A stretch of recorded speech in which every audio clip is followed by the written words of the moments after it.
One of my favorite Christmas songs that you have done, the one that you did with Sabrina Carpenter, Mr. Grinch. She's like one of the biggest artists in the world, and she's on my Christmas album. We met on the shoot, and I remember watching her. You know, you just know, you're like, that is a superstar. I learned about you through like the Pentatonix stuff. That moment with Pentatonix was, I think, really cool for both of us. You know, secretly, I would thrive at a Mr. Worldwide concert. I'm on fireball. I mean, now I just have a new life goal. I want to play a duet with Meryl Streep.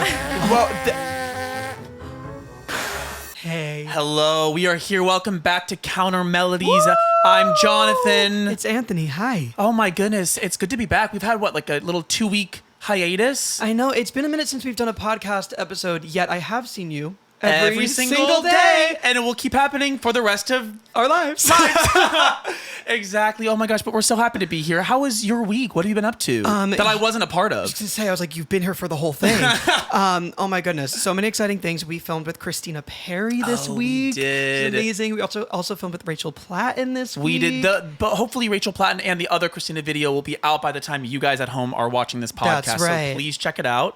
And we did something pretty fun, I would say, 2 nights ago? 2 nights ago, we had a great night. Yeah, we were invited by the wonderful Lindsey Stirling to see her tour Duality. Yes. Yeah. And it was simply unlike anything I've ever seen. Incredible. I was dying. And it's kind of cool that she's like 3 feet away from us right now. I know. I'm trying to not make eye contact. Not make eye contact as we talk about her and say how absolutely incredible that she is. There were just so many really cool components of the show, and we'll get into it. We'll get into more. it. But I'm blushing over here, by the way. Perfect. Especially because you guys weren't making eye contact with me. I was like, oh gosh.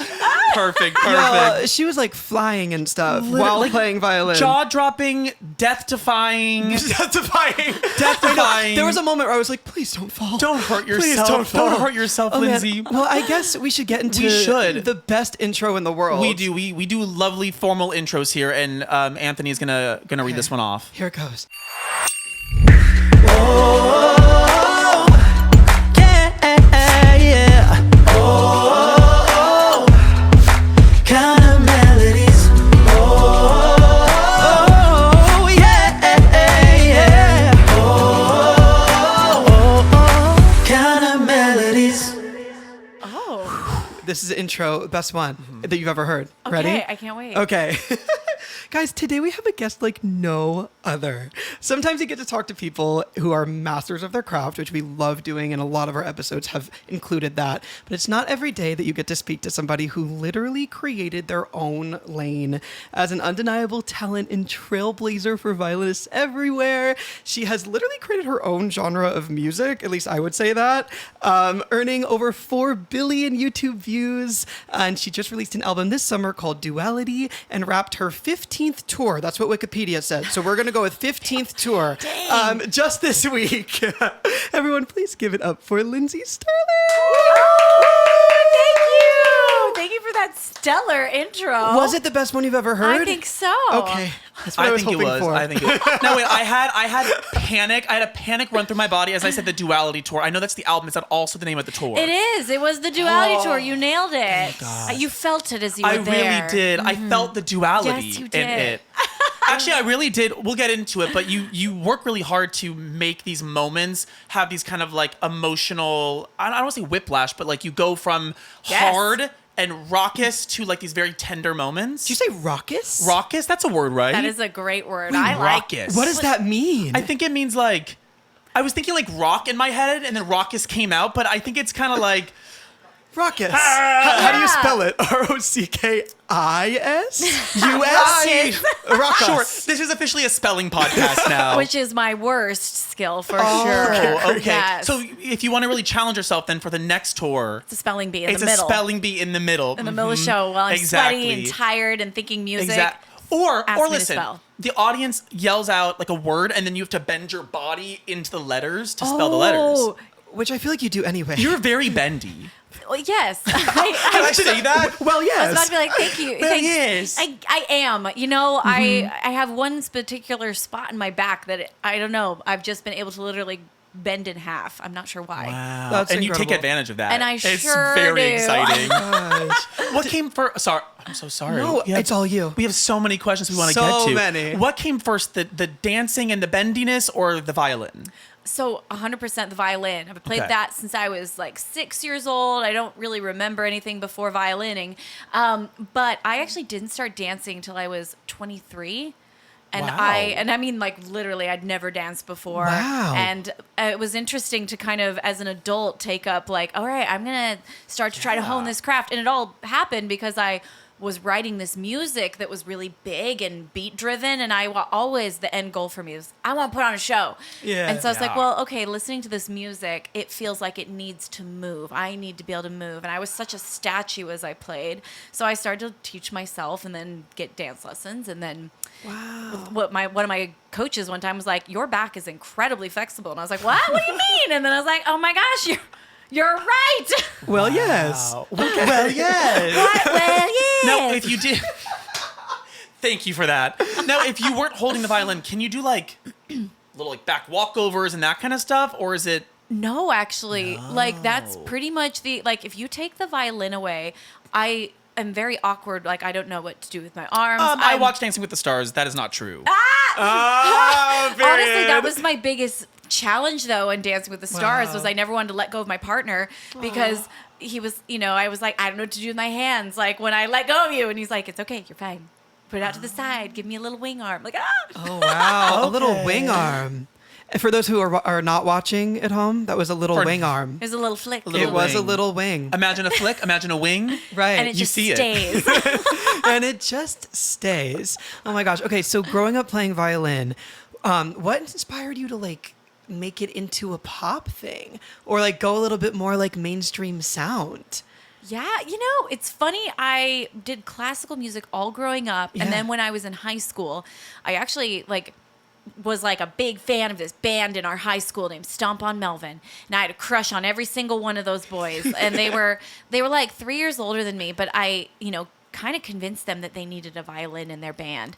And so I started just kind of because I thought it was cool, but also I just wanted to hang out with these really cute boys.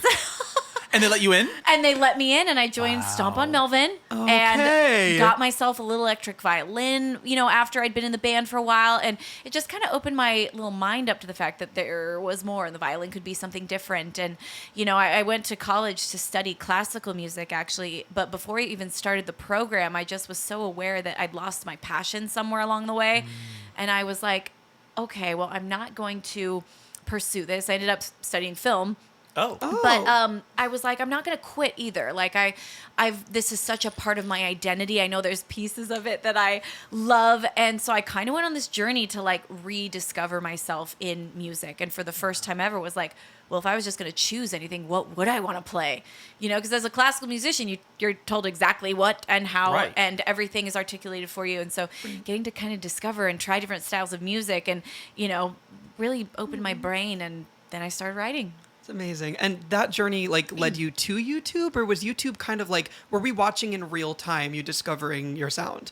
I had discovered the sound and was trying to promote myself in a lot more of the traditional or conventional ways. And then I stumbled upon YouTube kind of at the perfect time. I think I had 3 original songs, that I had been trying to hoof out to the world in ways that were not working. And then I discovered YouTube and, was able to put these songs out. I would always do an original song and then I'd follow it up with a cover. Yeah. And, the classic model. That's And the classic model, for sure. we're always trying to hoof those originals. Be like, hey, look at, but I also do this. Yeah. Right. And did any of those 3 originals pop off? I mean, enough to give me the confidence of Right. all right, there are other people that think this is cool too. good. This little electric violin, EDM. It was very kind of Okay. music in the beginning. I was figuring out my style, but when I released a dubstep song, that was when it blew up for the first time, and I was Nice. okay, found this the sound. is gonna work. I found the Nice. sound, Nice. and I chased that dubstep thing for quite a while, and then kind of just kept branching. Yeah. Yeah. And branch away you have. I mean, I won't list your whole resume, but I mean, I think I first saw you because I'm not a huge reality TV show person. So, or the reality competition shows. So Right. I learned about you through the Pentatonix stuff. Oh yeah. Oh, yeah, The same. Radioactive, which Yeah. we had the pleasure of doing a little version of that here in the Yes. kitchen. Just so fun. That was such a childhood dream come true, by the way, doing that song with you. I was like, oh my gosh. gosh, my acapella heart. Because that moment with Pentatonix was, I think, really cool for both of us. It was just such a Yeah. crossroads where we were both kind of figuring things out, and who would have known that where we would have both gone Yeah. from there. It's It kind of made crazy. perfect sense too. Like their group and you together, it makes perfect sense. So I'm glad it happened. You Whose know. idea was it? That I can't even remember, to be honest. so long ago. It was so long ago. It's like Yeah. another lifetime, and we've collaborated multiple times since on Yeah. some Christmas projects or whatnot. And so I'm like, I don't remember whose idea the first one was, but It was someone's. I'm grateful for it. I'm also grateful for it. So that's big. Can we officially gush about your concert the other night yet? I would like to. Oh my Okay, gosh, I'm great. so excited to hear what you thought. And now we're silent. And this is when we stop. We just look at each other. I'm doing dubstep. Right. I want you to feel at home. Dubstep remix. Yeah. Anyway, because when we were sitting out in my living room area, just saying hello, like I was like, oh, well, we had to save this stuff for the podcast because like we have so many thoughts. But I would say the thing that I think blew me away. I had two moments. Two moments that I think like really are sitting in my brain right now. Number one is you had this moment. You put down the violin. You got in the silks. You curled into like a little like fruit roll up moment, and then you just released. Yes. Down to like 2 feet Did I off the scare ground. you? Yes. Yes, I was terrified. Terrified. It's funny when you go into a show that has as many, there was a lot of complicated things that were happening every night. And everybody from the people behind the stage, the crew, to the dancers, to myself, you've all got to be pretty on your mark, or there's going to be things that happen. And so you do have to accept that there will be nights when something goes wrong. Yeah. And I remember before doing the silks, that's a brand new skill I learned right before tour, actually. For this tour? For this tour. That's Wow. crazy. And so I remember making myself a promise that I wouldn't beat myself up if there was a night when I had to literally be like, bring me down. Like I didn't rap correctly. Or, if I had to, or if when I rapped the feet, they weren't right. And my guy was not going to take me up unless it was correct. So I just had to let myself know that you won't beat yourself up if there's a night when the confetti doesn't fall, Right. or when I can't go up in the silks because I made a mistake. Otherwise, So you have there's a second set of eyes on you, making sure that you are wrapped correctly before they will even move you up. yes. Good. That's Yes. amazing. Great. There's actually two people watching. There's a girl on one side of the stage with a mic who's watching anytime either dancers go in the air, and then there's a rigger who watched us do everything, and he's Yeah. the one that presses the button. And so Wow. between the two of them, there's always somebody watching every person in the air. So is that automated then? So they press a button and then it knows where to go? Yeah. So he has it all programmed and all Wow. fancy. He's the button guy. He's the button guy. He's the magician. But, I've done every stage with him. His name is Glenn. He's been touring with me for probably 8 years. Get it, and Glenn. Shout Glenn out. is the best. And before we had the money for a rig to automate, he actually had a pulley system where the first time I Wow. did anything, he was literally pulling me into the air That's and sick. holding it off and then undoing it and lower it. That was so I Wow. trust Glenn. So you really trust with my Glenn. life. Okay. Yeah. nice. Thank God for Glenn. We love Glenn, and it's even really cute. He kind of learned some of the raps so that he won. Well, he's like, I just want to know what you're doing. Secondly, he's it's kind of helpful to actually be able to watch it. So when I'm watching, I can be Yeah. like, I don't think she did that right because And you haven't had an issue with the silks yet. we never had an issue. Why would you say that? Jeez. Oh my gosh. We never had an issue. Okay, and Except for in sound check, I Uh-oh. had an issue one day where when I did the little fall backwards thing, not the twizzle down, but Okay. the little one where I Twizzle. fell backwards, the fabric tail that I'm holding caught on my foot, and as I went through, I literally made myself a little human knot, oh no, and was stuck, and was just oh. And of course, he brought me down, but it was just so funny. I was like, well, thank heavens, I'm learning still. Yeah. That was thank heavens that happened in a sound check, because in a show, I would have just still been stuck in that knot and been waited, and they would have brought me down. oh man. So anticlimactic, though, that would have been, Yeah. Or maybe more. Right, we would have appreciated it because then I'm sure the next thing that would have happened would have been even more exciting. Wow. Wow, she conquered She all. did it. She did it. Well, I want to talk about my favorite moment of the show, if that's okay. Yeah. course. Imagine I'm no. Well, imagine. How dare you? Not to get too deep or too real, but I really appreciated when you spoke about your struggles with anxiety because as somebody who struggles with anxiety themselves, literally right now I'm shaking. It's just Yeah. nerves. It No, happens. I hear you. But it was really, I felt very seen by that. And I was actually experiencing a little bit of like a kind of moment in such a crowd of people. Yeah. And it was at like the perfect moment you got on the mic. You were like, I learned a lot about breath work. And I was like, oh, I know breath work. And then you were like, and we're going to actually do it right now in this show. And it 3 was, sips in, it was on out. it was the perfect moment. It happened at the perfect time.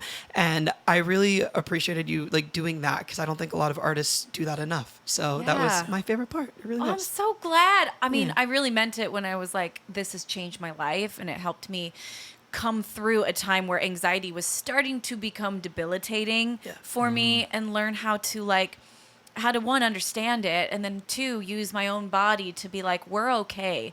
This is a safe space. This isn't the enemy territory. This is where you're safe. And also I will say I didn't even think about this when I planned it. I was just excited to share something that's changed my life. But it's also been nice for me in the middle of a show when maybe, not every night's perfect. And some nights as a performer, you'll start to get in your head when it's not going quite right, or you made a mistake, or you're like, that last number was terrible. Like whatever is going on through your head, to have a moment in the middle of the show where I get to take some breaths and like be slow and still and be like, calm down. You are fine. Like, it actually is a great little reset for the full second half of the show for me as an artist. Yeah. There's something really cool too about having like a bit of a meditation moment with a really large group of people. Yeah. I don't know, it feels like everyone's coming together in like a really cool, like healing way. I like it. And the way that Right. you coupled it with the vulnerability of talking about like, I won't tell the whole story, but calling your mom when you were over in Europe, and yeah. just being so vulnerable with like some of your most insecure moments. It was so beautiful, and it was cool because when you're watching, I mean, you're a beast out there. I mean, you are flipping upside down on a hoop, playing the violin. I mean, seriously, That was a big compliment, Beast. Thank you. Beast. Sorry, I feel like that. When I go on the stage, I'm like, let's go. I was gonna say. we can say it's our own podcast. We can say badass. We'll just bleep You can it. say, Thank you. no, don't bleep it. Scream it right now. Badass! There it is. Yeah. Boom. But it was really cool because you're watching and you're like, this woman is a machine. And then you just like break that wall and you're like, I'm going to be so transparent with you all. And it was like, it was jarring in the best way possible. Oh, I love It was love that another perspective. jaw-dropping moment, but instead of it being death-defying, it was just It was vulnerability. cozy. Mm-hmm. Yeah. Cozy. Aw. Very cozy. With all the vulnerability that like was in the show, there was a moment right at the beginning, like the very, very beginning, where we were just hearing these like voices, and I didn't know what was happening at first, and then I realized that we were listening to critiques from your time on AGT, and they were saying pretty not nice things about like, oh, you would never sell out a show, or this could never be a tour, you need to be in a group, like all of these things, and then I just took a very like quick look around and I was like, oh, that's not true even at all. Not a little bit. Oh man. And I think it's really special how you've been reclaiming, that moment and the like not best experience on that show. Yeah. I don't know. What did you think like was the best takeaway from doing that? It's funny how that story and that experience has changed through the years for me. Like, I guess my relationship with that memory, as memories do, like, change. Because I remember at first, I think it empowered me so much to be like, I'm going to prove them wrong, and that gave me some drive. Yeah. And then it was the story, everybody would be like, oh, they were so wrong about you. And I was like, yeah, they were. And I, like, really owned that. Like, and then, looking back at it now, I think the most powerful thing, aside from the messages of just perseverance that it taught me, of like, you got to get up when you're pushed down, and that's the story that you're going to live over and over again, is we all have to get up every time we fall, and that's what successful people are. They're not people that never failed. They're just the ones that got up over and over again. Yeah. So that was a lesson for a while. And now I love looking back at it because I'm like, actually, they didn't have to be mean and say such cruel things. But like, if you watch that performance, like, I really wasn't very good. I was like just honing my craft. I was brand new at dancing and playing. Like, it was such a new thing. I did look kind of awkward. I didn't play great. Just everything about it. It's like, it was my time to leave the show, you know, and they weren't wrong. But you have to take all the critique life gives you and really add your own spin on it. And the word that I added was yet. I just wasn't quite good enough yet. Yeah, I had yeah. a lot to learn, and now when I step on a stage, I have earned my place there through years and years and years of practice. I've earned every single fan that's in that audience through Wow. the relationships I've built with them, and I didn't have any of that, time or talent yet, or, and so I think that's such an important word to me. And I remind myself that whenever I'm discouraged with anything, even recently when I was learning silks and I was like, this is so freaking hard and my body hurts and I'm so sore. And it was just like, I can get this. I'm just not quite there yet. Like, keep going. Wow. You mentioned that all these different forms of fuel. What is now the fuel? What keeps you going to do 15 tours and another tour coming up for Christmas this year? To be honest, I find a lot of joy that I don't feel like I have to prove anything anymore. It's because I'm happy, because I love it. Like, that's the fuel. And that I think that's such a great place to be in, because I think over and over again we have to work through things and you realize that you no longer have anything to prove in that arena. And recently, and I won't go into depth about this, but actually last time we spoke, I was going through some heartbreak. Oh, yeah. And I was really feeling it, and I was quite bitter, and my ex was very much succeeding. And every time I would see him, he's a manager, and I'd see him and his artists like thriving. I couldn't escape it. Anytime I went online, I'd hear the songs. And I was just like, why do they get to be so freaking successful when they were both horrible?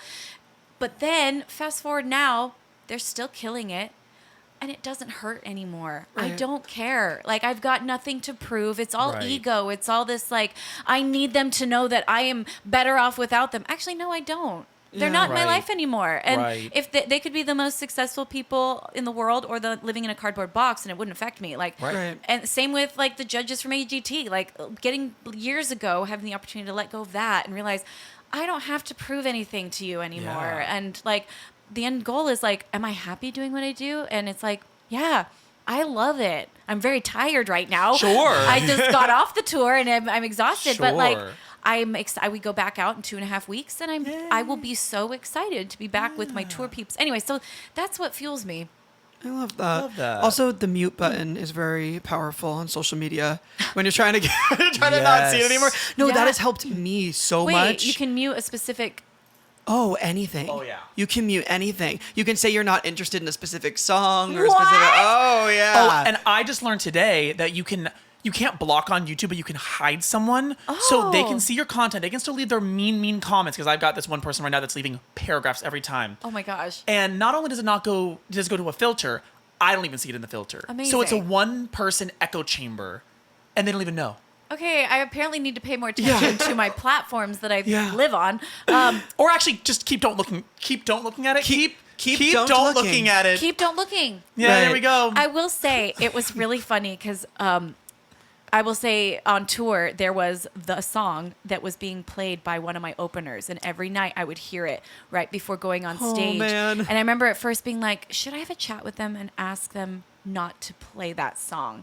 And I was like, or I can use this as an exercise to every time I hear it, as like while I'm stretching, it's reverberating through the halls, to remind myself that that is okay. Right. That like Yeah. I'm not gonna let that rule my life, because when I walk through the grocery store, I can't help it if it plays, and Right. I don't want to have a visceral reaction to anything in life that makes my spine go.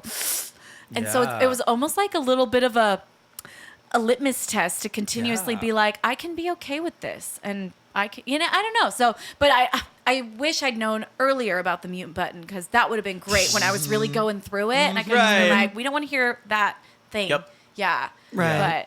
But anyways, yeah. And that's on therapy.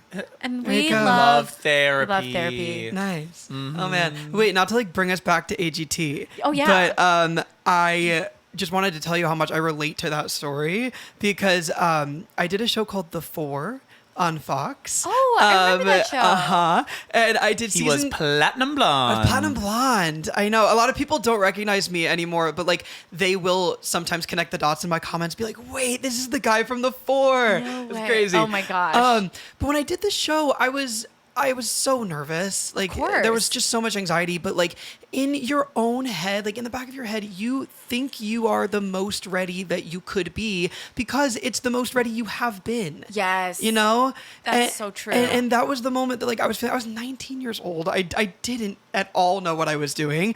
But I went out there, I did my song. Whatever happened, I like made it through a couple rounds, but then I got cut like ultimately at the end of my episode.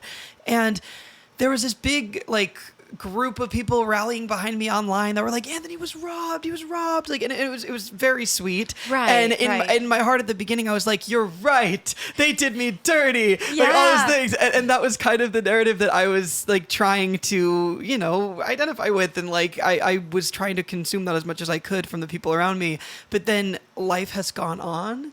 And I watched those videos back and I'm like, oh boy, you really weren't ready. And it's not that you weren't capable. It is just a yet thing. Yeah. You know, it just wasn't the time yet. I had these little skinny jeans that tapered so like far into my legs that it was just like tights. And then I had these big silver boots and it looked crazy. And I would never wear that now, you know? So growth. I hear you. Actually, that's why it was also so funny to start the show in that little costume. Because I remember when I like recreated the costume, I was like, they did me dirty. Like, this is the ugliest color combo. Like, but hey, you know what? It's like I would never choose to wear that now. But then again, I did. For some context at home, Lindsay starts her show in the costume that is it the one you were voted off in? Yeah, Or, it's my X'd off the show outfit from AGT. We just brought it back. But it's also been kind of fun to see fans show up wearing it. Like, they've recreated it. And so, you know, I guess it's like that, like owning the part of your past. You're like, hey, that girl was doing the best that she could. Yeah. Yeah. You know, like she was killing it in her mind. Like you were saying, like that's the best you'd ever been. It's the best I'd ever been. Right. You know, so it's like at the time, you just got to give that person a pat on the back and be like, hey, you did kill it for where you were at. Right. That's real. I'll throw my hat in the ring too for anyone listening at home. I too did American Idol the first new season back, and same thing. I walked in thinking like I've prepared so much. I'm doing really well. I think at the time I had like 100,000 followers. I was like, I'm doing it. People are paying attention, and didn't go well. Yeah. Didn't go well. And I think we told the full story on another podcast episode, but it just didn't. It was basically like, come back because you're good, but just you're not there. And in my head, I was like, what are you talking about? I'm 24. Like I'm old for this business. What are you talking about? And now I'm 30 and I'm like, oh, the best is just now happening. So Yeah. I love that. I Yeah. love that too, that mindset. I feel like younger and younger and younger people are expecting to have it all figured out. yes. And, you know, I think that especially now, you know, when people reach 30, if they don't have it all figured out, like the career and the family and the mental health and the money and a house. And a house. It's like actually I don't think anybody has it figured out by that chapter. And like, I don't know. I recently had this like little wake up call in my mind of just like, you have time. You know, I'm turning 38 this month and I feel great about it. And just being reminded that like, yeah, even though like there are so many things in my life, like I thought I'd have a family by now for sure. Be married. And, you know, those things haven't happened for me possibly yet, or who knows what the cards are for me. But like just this idea that like, there's so much of life left. There's so many more chapters yet to live because like in the last 5 years, my life's changed so much. And so it's just this idea that like we all have so much time. And we don't have to have it all figured out by the time we're 24, feeling old for the business. Or, you know, like, you know, in your 30s when you're like, oh my gosh, but I didn't get married. Like, it's fine. There's time. And there's so many avenues in life that you don't even have to actually do all of them. Whoa, what a concept. Yeah, like, you know, I'm very happy in the avenues that I've gotten to go down. I hope I get to get married and do those other things. But also, if I get to the end and I'm as happy as I am right now, I will count myself very fortunate for the life I've lived. I love that. Yeah. That's so amazing. No, have you ever thought of like, I mean, I know you incorporate it a lot in your show, but have you ever thought of like doing like a book or something like or motivational speaking? Like, I'm just so inspired by you. Well, thank you guys. I read a lot of self-help. I don't even know what to call them, but those books that are like about bettering your mind. And I swear they're like my my best mental health tip. And so I don't know if I'd ever write my own book about this stuff because I feel like I just consume a lot of it and it makes me a better person. But maybe someday I'll feel like I could Maybe someday. add my hat in the ring. The book is coming, maybe. Maybe. So we did a lot of research before you came here. Oh. And we saw that you, and we talked about reality shows and like how you grew up playing the violin and everything. But I know you've spoken before about how you're like very grateful for like your humble beginnings and family. And we were just talking about all your siblings. And I know you had mentioned something about like when you were first learning violin, like you guys would pay for like half lessons or shorter lessons. Yes. Or tell me about this more because I find this so interesting. Well, my mom, my parents, they could not afford full-blown violin lessons. And I begged for dance lessons, funny enough, too. Both. I was like, I want to play the violin, I want to dance, which is full circle. I made it. Really? I made it. Aww. But they basically were like, well, you can do one. We can't afford both. And so my mom searched for a teacher who would teach me 15-minute lessons. And like all the teachers she asked were like, there's not, a child can't pick up and grasp it, and they need a 30-minute lesson a week. And she just was like, well, I can't afford it. So she found a student, like a college student and I wish I knew this woman's name. Like we've all forgotten. I have no idea who she is or where she is, but I would love to find her someday and like thank her for being willing to she was like, sure, I'll teach your daughter for 15 minutes a week. And, she even had a little violin that she rented us, so that we could, because they couldn't afford to buy one. So like very grateful for like, those people in life that just like kind of take a chance on you and, just also go a little above and beyond for some kid, But it sounds kind of like your mom was also like taking the time to seek out a teacher like that. For sure. So it sounds like kind of like what she puts out in the universe, you kind of got back in that moment. Yes.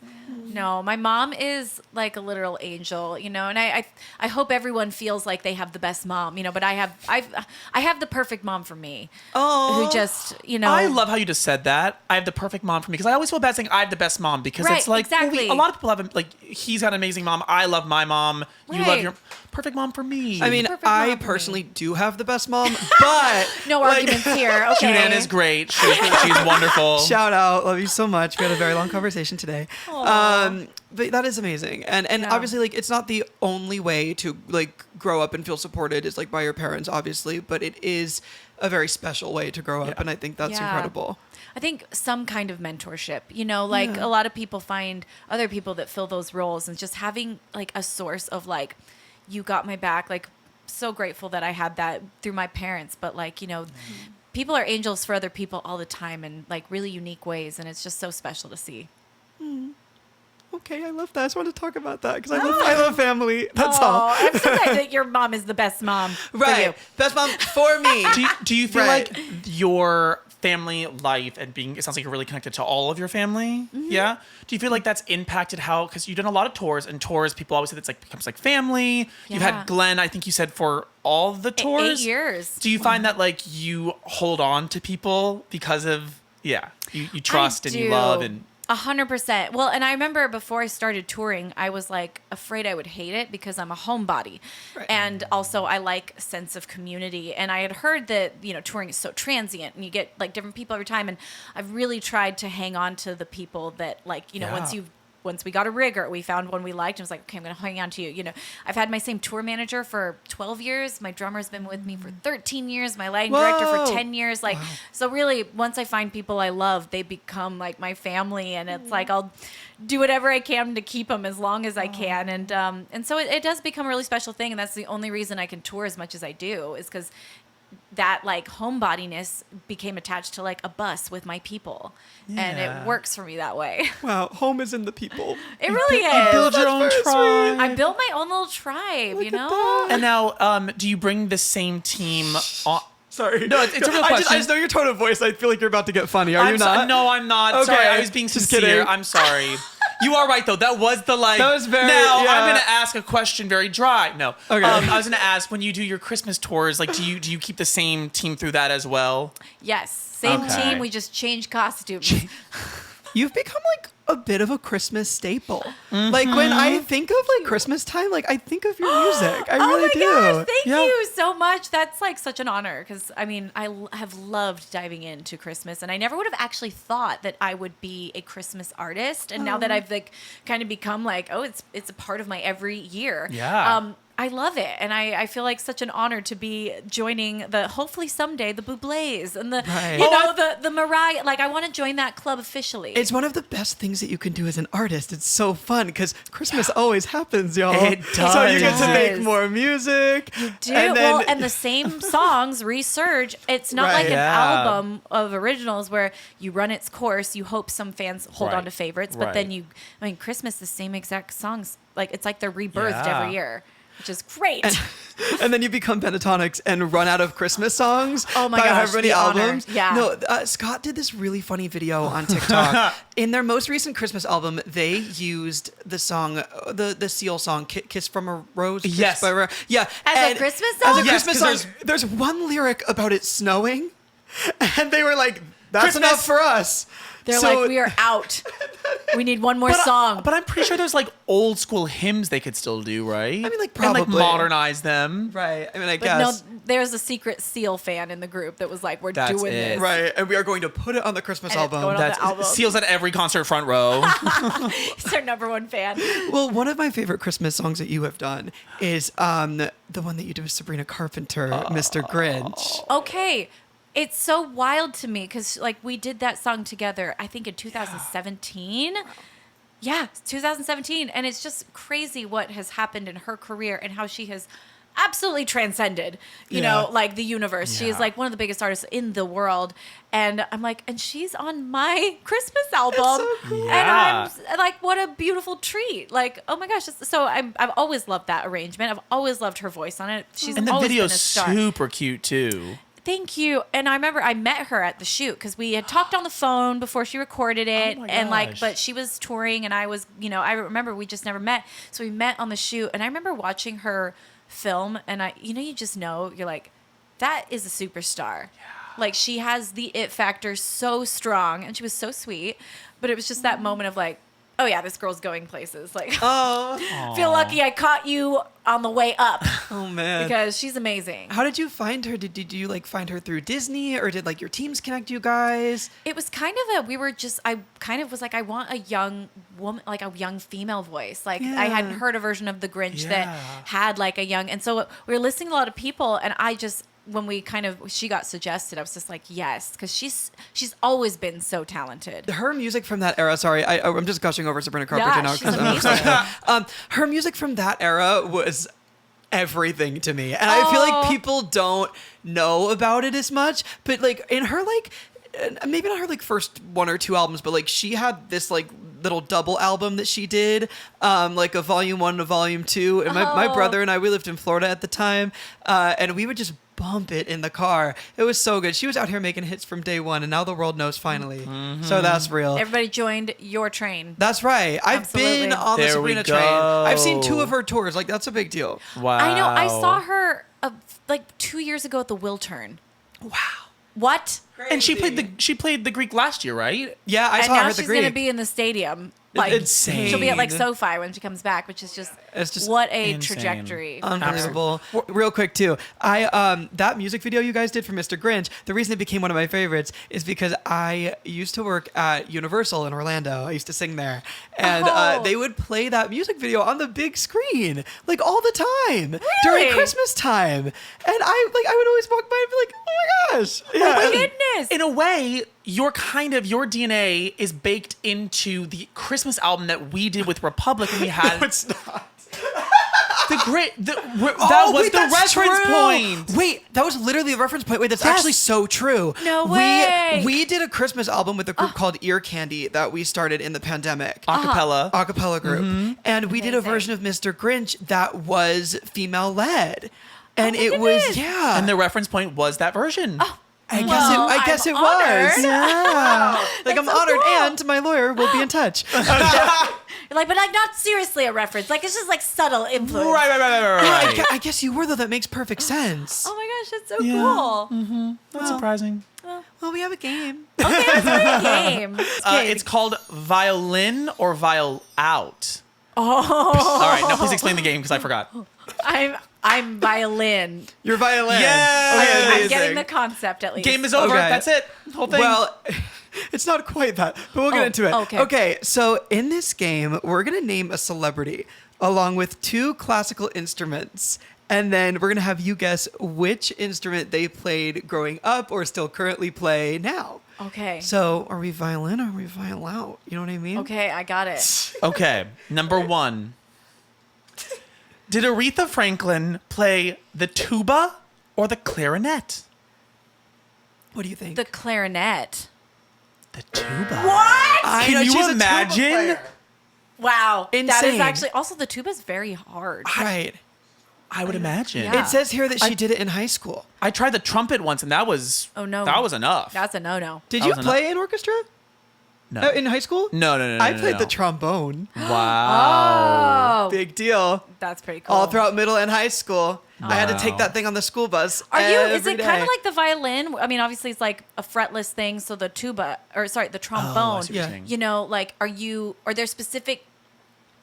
Yeah, you have to have a good ear to play the Yes, trombone. it's like the violin. All the trombonists out there will know this. Yeah. It's tricky because it's like there's only so many positions. I think there's 7. I could be wrong. I don't remember. But I think there's just like 7 positions, and then it just depends on like how hard you blow and how your mouth is Your shaped. embouchure. Your embouchure.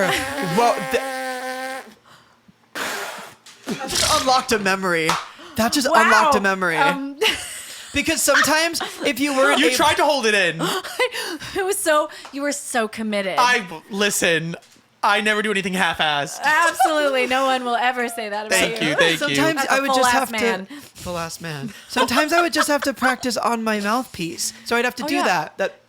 Yeah. thing. No, my sister played the trumpet, so she would Yeah. practice on that little. Does your sister still? She does still play. All right. Have you guys ever collabed? Oh yes, we have. Like back in the day, we would make the most odd arrangements of violin, trumpet things. That classic combo that everyone knows. Everybody's just craving more. And I'm sure your parents loved it. Yeah, they're like, practice in the basement, please.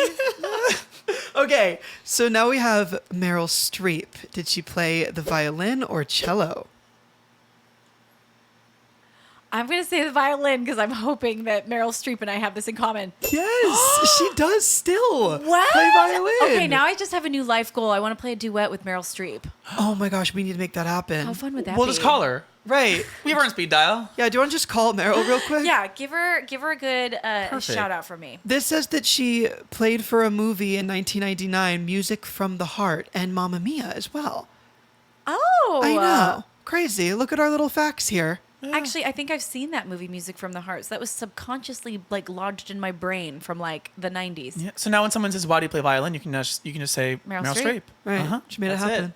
Number 3. This is a really good one. Did Thomas Jefferson play the flute or the violin? Thomas Jefferson played the violin.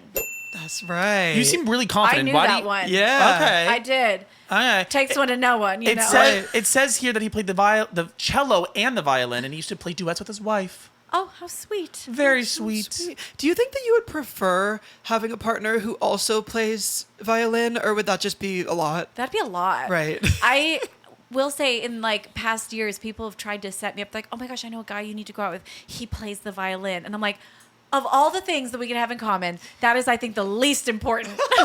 Yeah. Least. Not that it's a bad thing, just like if that's the only thing we share, Right. probably not the And best. like, what if you like Mozart and he likes Rachmaninoff? You know what I See, mean? the arguments would just be so specific. Wait, whoa. Mozart or who? That's a person, right? Rachmaninoff? Yeah, that Isn't is a thing? person. Yeah. Is he raucous? Probably. Wow. Call back. That's a me I joke. wish we could end right there because that Wow. was it. Bum, bum, That was a little callback. Okay, we do have some more though. We have 2 more. Okay, this one is very special to me. Kesha, did she play the saxophone or trumpet growing up? Oh, Kesha strikes me as a saxophonist. Okay, that was a trick question. She played both. Oh my gosh! Can you believe? Oh That's my kind of gosh. everything. I went to her show years ago, and I would have loved it if mid-show she busted Right. out like the trumpet. The collab she did with Pitbull. Timber? Timber. I was like, what is it? That's a bop. I love Although that I one. literally Oh, that has a. Because that has some little violin on it. Okay. You know? I just saw though that her name was removed from the title and no longer says Timber featuring Kesha. This like just I saw that happened. too, and I don't really Right. understand why. Either. There must be something there's- going If on. Kesha wanted that, I support it. But if it Right. wasn't, If Kesha didn't want it, then we we riot. ride at dawn. We're gonna have Right. to have a chat Right. with good old Pitbull. Good There old we Pitbull. go, We Mr. could- Worldwide. Mr. World, you know, secretly, I would probably like thrive at a Mr. Worldwide concert. Do you think so? I think I would have a blast. I'm on fireball. I mean, Are you like a secret rap fan, Lindsay? not really, but I actually like Pitbull quite a bit. I love that. Like, he's got so many bangers. Okay. I think does. I would have like, not like I have a Pitbull playlist or anything, but I'm like, I saw on a billboard like that Pitbull had like played somewhere, and I was like, I would have had fun. So if Pitbull said, "I want to do a collab," would you be down? 1,000%, unless Okay. he kicked Kesha off the Right, song. There and we that is go. And then I over, said, Pitbull. Pitbull, No. not. I stand with my girl. There we Okay. go. Right. If Shout that's, out. yeah. Okay, we got one more for you. Wait, I have to make a pun out of this. Hold on. You do? I think you will have no doubt about this next answer. That was disgusting. Did Gwen Stefani play French horn or flute? Gwen Stefani. She played the flute. Yeah. Yeah. Yeah. She has the flautist energy. Flouches vibe. Do I get any points for that? You'll have no doubt. No. Oh, I'm so sorry. I was so focused on the I game. know, that's fair, that that's fair. It went right over That's my head. fair. But that's great. They, There you go. so encouraging. So clever that I missed it. That, well, Right. I'm trying to figure out some sort of Pitbull pun in my head, but I know none of his music, so I can't. Timber. Timber. Timber and Fireball, baby. What about Okay.